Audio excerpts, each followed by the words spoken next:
तो आपके मन में ना बहुत सारे क्वेश्चन होंगे कि सर बिजनेस लॉस के एग्जाम्स में आंसर्स को कैसे लिखा जाता है। तो ये आज का दोस्तों टॉपिक रहने वाला है, that is how to write answers in business laws subject.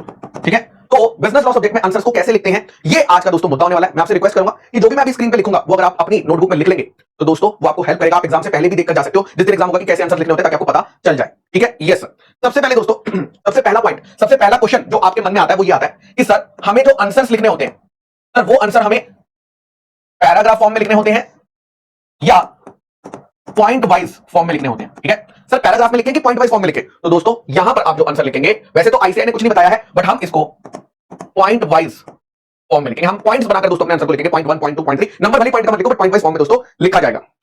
Second question आता है, सेकंड क्वेश्चन आता है कि sir is it compulsory to write answer in module language only. Sir क्या ये कंपल्सरी है क्या? सर क्या ये कंपल्सरी है कि हम सॉरी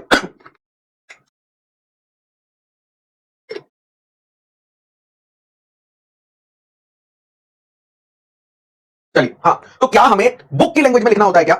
तो दोस्तों यहां पर देखिए, मेरा आप सभी से सवाल है, क्या आप लोग पूरा ICI module word by word, line by line याद करके जा सकते हैं क्या? बताइए, क्या आप ये जो वर्ड है ये जो बुक है, क्या आप ये पूरी बुक को word by word, line by line, है कोई ऐसा स्टूडेंट जो ये पूरी किताब एक साथ 100% रट के चला जाए? Answer is no. इवन मैं ये किताब कितनी बार पढ़ चुका हूं, एक बार, दो बार, कई बार पढ़ चुका हूं। मैं भी दोस्तों ये पूरी किताब 100% याद नहीं कर सकता, word by word, line by line दोस्तों नहीं हो सकता। एक इंसान ऐसा नहीं कर पाएगा, पूरी की पूरी किताब दोस्तों नहीं लिख पाओगे। तो यहां पर हम क्या करेंगे, इस क्वेश्चन का आंसर आएगा दोस्तों, ठीक है, the answer is no. The answer is no, क्योंकि जो चीज हो ही नहीं सकती, जो चीज पॉसिबल ही नहीं है दोस्तों, वो कैसे करेंगे? करेक्ट। तो यहां पर हम क्या करेंगे, यहां पर आपका जो आंसर रहेगा, तो फिर क्या करें सर बेटा, यहां पर हम क्या करेंगे, we will use mix of module language, mix of module language and own language. ठीक है, यहां पर मॉड्यूल लैंग्वेज और ओन लैंग्वेज का मिक्स होगा। हम इसको ऐसा कह सकते हैं दोस्तों, 60% मॉड्यूल लैंग्वेज कर लेते हैं, 40% ओन लैंग्वेज कर लेते हैं। ठीक है, तो यहां पर मॉड्यूल लैंग्वेज में क्या होगा दोस्तों, मॉड्यूल लैंग्वेज 60%, जो हमने कीवर्ड्स मॉड्यूल में मार्क होते हैं, वो कीवर्ड्स को दोस्तों हमें लर्न करके लिखना होता है दोस्तों, लिखना होता है। ठीक है, यस सर। नेक्स्ट आता है थर्ड पॉइंट। थर्ड, अब क्या कोई फॉर्मेट दिया हुआ है क्या आईसीआई ने? Is there any format for presentation of case study questions? यानी केस स्टडी क्वेश्चंस को जब आप आंसर लिखते हो तो उसको कैसे प्रेजेंट करते हैं? तो दोस्तों केस स्टडी करने के लिए आईसीआई ने कोई फॉर्मेट नहीं दिया है, लेकिन हम लोग फॉर्मेट फॉलो करेंगे। हम क्या फॉर्मेट फॉलो करेंगे? हम इसको दो हेडिंग्स में लिखेंगे। हम सभी केस स्टडी को कितनी हेडिंग में लिखेंगे? दो हेडिंग में लिखेंगे। सबसे पहली आती है दोस्तों हेडिंग प्रोविजंस। सबसे पहली हेडिंग आएगी प्रोविजंस। प्रोविजंस में क्या लिखेंगे? लॉ में जो बातें लिखी है, सेक्शन, सबसेक्शन, कानून में क्या लिखा है, वो हम प्रोविजन में लिखेंगे, दैट इज लॉ की बातें। तो कानून की बातें लिखी जाएंगी प्रोविजन हेडिंग में। ठीक है, उसके बाद सेकंड हेडिंग आएगा जिसके दो पार्ट्स होंगे, एनालिसिस एंड कंक्लूजन।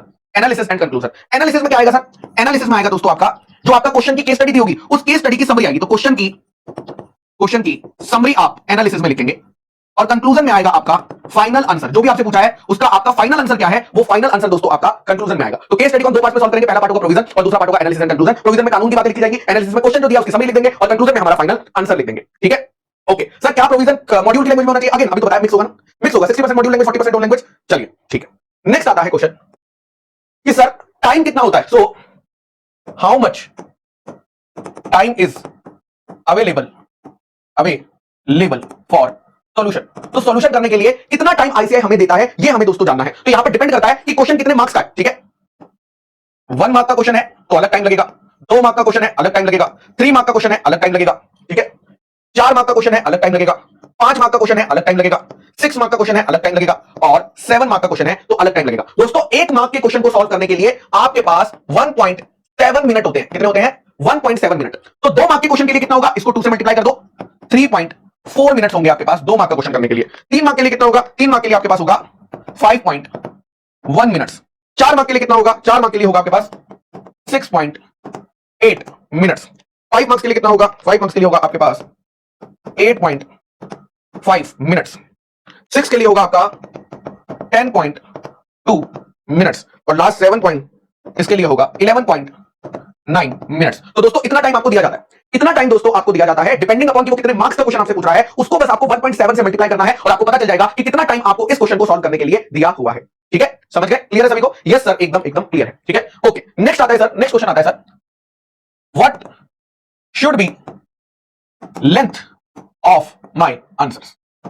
मेरे आंसर्स की लेंथ क्या होनी चाहिए? मेरे जो मैं आंसर लिख रहा हूं सर वो 1 पेज का लिखूं, 2 पेज का लिखूं, 3 पेज का लिखूं, 4 पेज का लिखूं, कितने पेज का मतलब मुझे ये सॉल्यूशन जो है लिखना पड़ेगा, है ना? ये भी तो सवाल आता है सर, आधा पेज भरूंगा तो चलेगा क्या, 1 पेज भरूंगा तो चलेगा क्या, 2 पेज भरूंगा तो चलेगा क्या? तो दोस्तों यहां पर ना आईसीआई ने कोई स्टैंडर्ड लेंथ नहीं बताई है, लेकिन ये डिपेंड करता है, ये चीज डिपेंड करती है